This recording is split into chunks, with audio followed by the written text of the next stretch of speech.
But let's start out with the easiest one, all cash merger. Company A buys Company B for $75 a share. So what happens?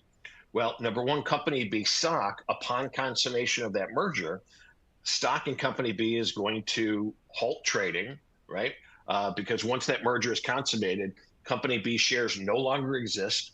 They were cashed out for $75 per share. Therefore, options trading halts as well.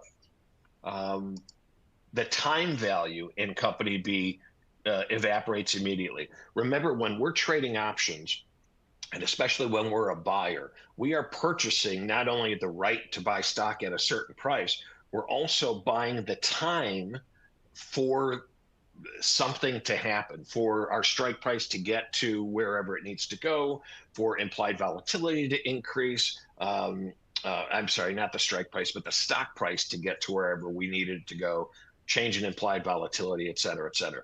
So we're buying the time for that to happen. If we now know that stock is settling at $75, it will never get to 80. It will never get to 100, no matter how long we hold our breath. So because of that, that potential that we're paying for something to change, that potential is gone.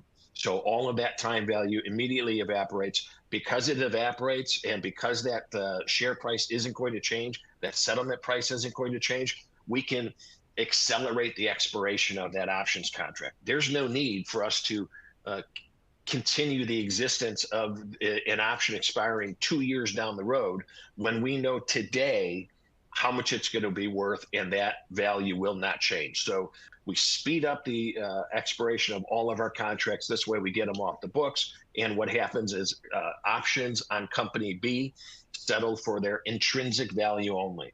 The important part of this is if you have an at the money contract or an out of the money contract, they will be worthless, right? At expiration, there's only two scenarios. Your option's either worth its intrinsic value or it is worth nothing. If it has no intrinsic value because it's at the money or out of the money, it will expire without value. So you've got an at the money, out of the money, and it's involved in an all cash merger where that merger price is below your strike price. Unfortunately, you're going to lose. Your contract's going to expire without value. There are no refunds. You don't get a refund of the unused time value portion of your contract. We have had people send us an email saying, I paid, $2 for this out of the money option. Now you're telling me that I lost everything. I want my $2 back. Sorry, this isn't the movie Better Off Dead. That's not how options work. So that's going to be an all cash merger.